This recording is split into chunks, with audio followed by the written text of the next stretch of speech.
So we have two type of emergency lights here, this one and this one. So I'll show you the difference.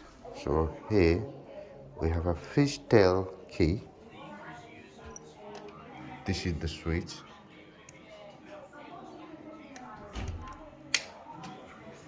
Now the green light is off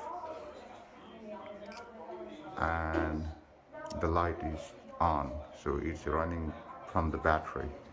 That one is running from the battery as well, and the green light is off. That means it's not charging. So I'll turn back on again so you could find the difference.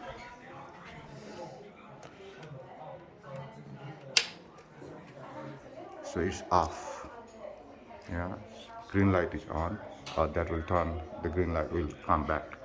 So that means the battery is charging, and this one is running from the main power, this one from the battery. So that means this is maintained emergency light and this one is non-maintained emergency light. So maintained emergency light run from the mains, and when it's isolated it runs from the battery, but this one is just from the battery.